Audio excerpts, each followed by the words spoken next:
comment équilibrer les trois doshas, Vata, Pitta et Kapha, quand on a une constitution de base où les trois doshas ils sont prédominants, donc on a une constitution qui est tridoshique, ou quand on a des déséquilibres des trois, ou qu'on a un déséquilibre d'un et que la constitution est différente, bref, que les trois doshas ils sont un peu mélangés et qu'on ne sait pas du coup comment suivre notre alimentation, notre hygiène de vie. Je suis Rita de la chaîne Ayonatour et aujourd'hui je vais essayer de vous répondre à cette question, de vous donner quelques lignes de repère pour vous aider à équilibrer la situation quand des trois doshas sont déséquilibrés, quand vous avez une constitution tridoshique. C'est parti!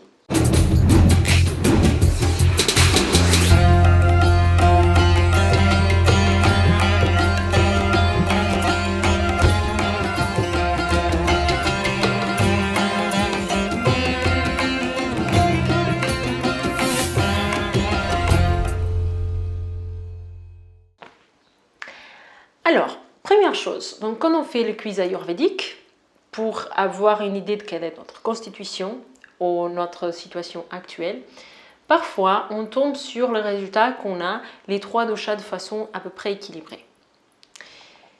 Si vous avez des déséquilibres, privilégiez les déséquilibres. Okay, ça c'est la première chose. La constitution tridoshique, elle est rarissime.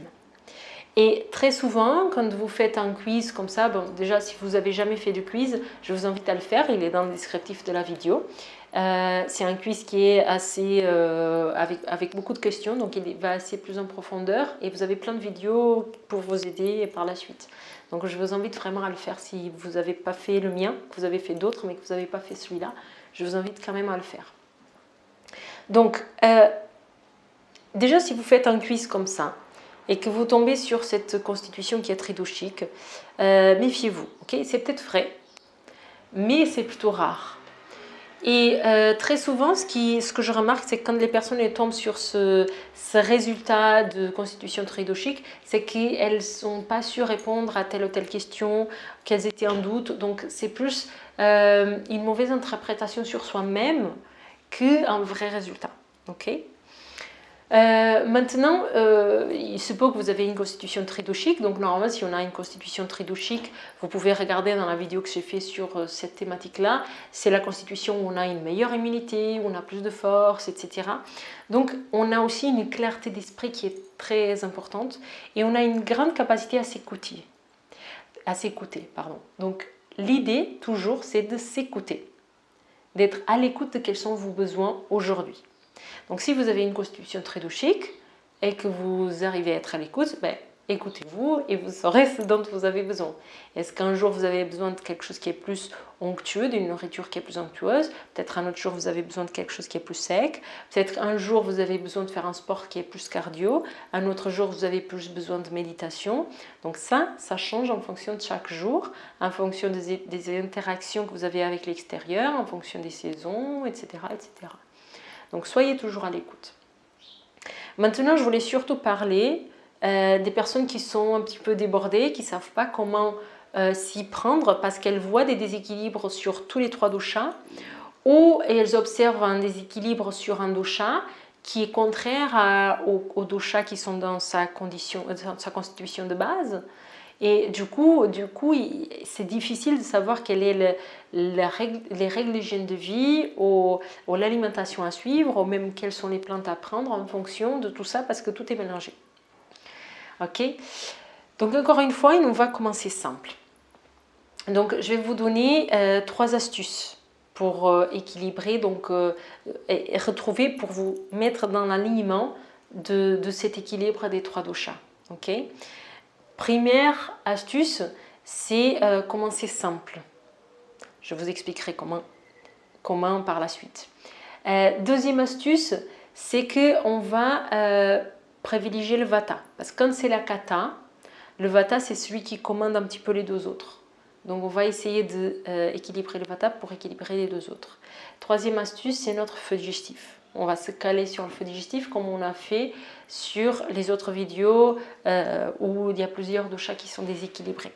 Okay, où on essaye d'équilibrer 2 doshas à la fois. Donc commencer simple, ça veut dire quoi? On va faire des choses qui sont équilibrantes pour les 3 doshas. qu'est-ce qui est équilibrant pour les 3 doshas? L'alimentation qui est fraîche, l'alimentation qui est de saison, une cuisson qui est adaptée. Adaptée, ça veut dire qui est adaptée à votre feu digestif, donc ça rentre dans une des 3 astuces que je vous donne. Mais en tout cas, commencez simple. Commencez sur les choses que vous savez.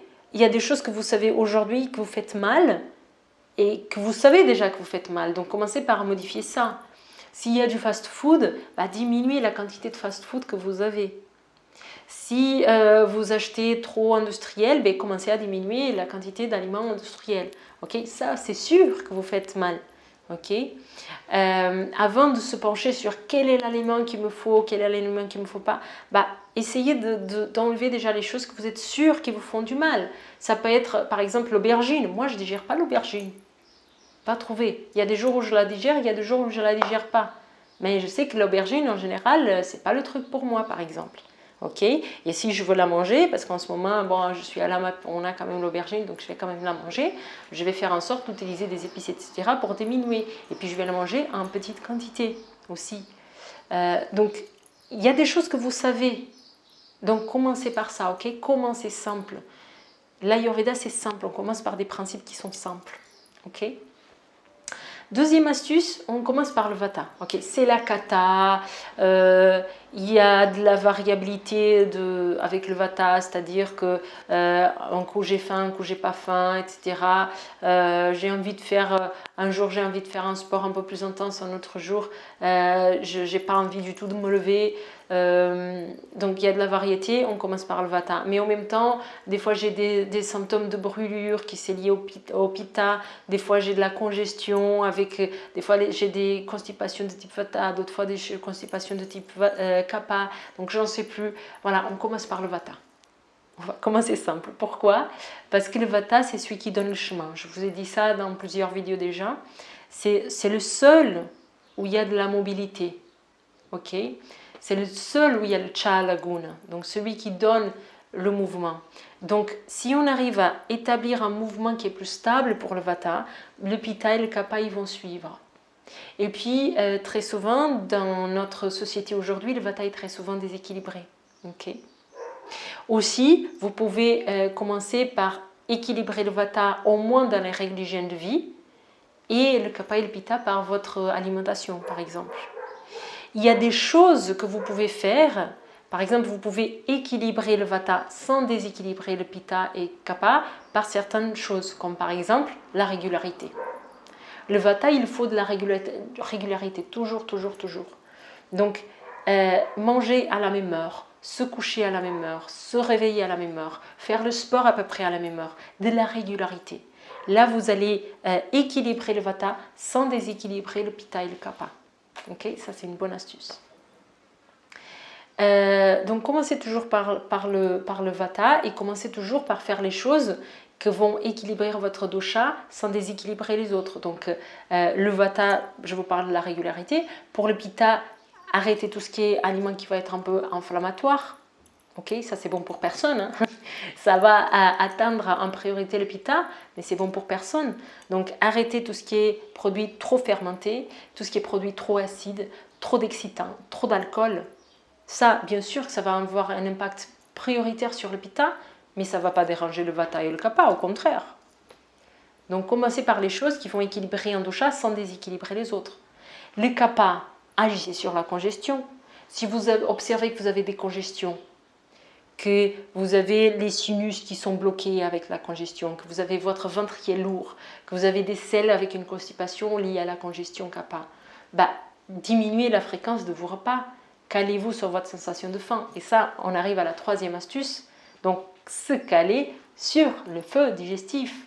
C'est un énorme atout, c'est un énorme signe qu'on a la sensation de faim qui nous indique est-ce qu'il faut manger ou est-ce qu'il ne faut pas manger, qui nous indique de quoi notre corps il a besoin maintenant. Okay? Et ça, si on se cale sur notre sensation de faim, on va équilibrer les 3 doshas. Bien sûr que si votre sensation de faim elle est déséquilibrée, il faut faire une réanimation du feu digestif. Si vous n'avez pas du tout la sensation de faim, il faut réanimer votre feu digestif. J'en ai fait des vidéos à ce sujet-là. Il faut toujours commencer par là. Parce que si vous n'avez pas de feu digestif ou que s'il est complètement irrégulier, quoi qu'il arrive, vous allez créer de l'ama, des toxines. Parce que si vous allez manger au moment où vous n'avez pas faim, les toxines elles s'accumulent. C'est comme ça, c'est le principe de l'Ayurveda. Donc la première chose, c'est équilibrer le feu digestif. Comment? À travers les 3 doshas. Parce que c'est les 3 doshas qui sont les gérants de votre feu digestif. Donc est-ce qu'il est trop puissant? Vous avez faim trop souvent, donc c'est le pitta. Il est trop variable, c'est le vata. Il est beaucoup trop lent, presque éteint, c'est le kapha. Ok? Donc petit à petit, voilà, si vous suivez ces 3 astuces, petit à petit, vous allez voir une amélioration de votre état général. Et petit à petit, cet amalgame de que tout est confondu, ça va s'éclaircir. Parce que vous avez fait les choses déjà de base, et puis vous allez approfondir. Si vous êtes thérapeute ayurvédique, c'est pareil. C'est ça le chemin que vous devez faire avec vos clients. Ok, c'est trop brouillon, vous ne savez pas, tous les doshas sont déséquilibrés, quoi faire? On commence simple. Qu'est-ce que la personne fait qui est sûre qu'elle ne devait pas faire? On commence par là. Est-ce que le vata est trop déséquilibré? On va donner des astuces que la personne elle est capable de faire aujourd'hui. Parfois c'est la régularité, parfois c'est le verre d'eau chaude, parfois c'est autre chose. Il faut faire des choses qui sont réalistes. Sinon on n'aide pas la personne. Si on donne des choses qu'elle ne va pas faire, elle va avoir la sensation qu'on l'a arnaquée parce qu'on l'a dit des choses qui ne sont pas adaptées à elle. C'est important que le thérapeute puisse se caler sur les besoins et les capacités de son client aujourd'hui. Donc donnez-lui des solutions qui va pouvoir se caler aujourd'hui. Calez-vous sur le système digestif. Comment est-ce que la personne digère? Qu'est-ce qu'il faut faire? Quelle est la priorité? Ok? J'espère que cette vidéo vous a plu. Si vous reste des questions sur comment équilibrer ces 3 doshas, je vous invite à mettre dans les commentaires vos questions, vos commentaires. Si cette vidéo vous a plu, voilà, j'ai essayé vraiment de répondre à des questions qu'on voit nulle part là. Les réponses à des questions comme ça, on ne les voit pas. Ou si on les voit, on a des chartes à la con là, qui nous aveuglent, quoi, qui nous disent il faut manger que ça et pas ça. Et du coup, on n'est plus du tout dans l'écoute. Donc j'ai essayé de faire vraiment quelque chose de différent. Et même si ce ne sont pas des réponses qui sont comment on dit? Là, je vous donne des réponses qui sont changeables parce qu'elles sont subjectives. Il faut toujours adapter à vos besoins.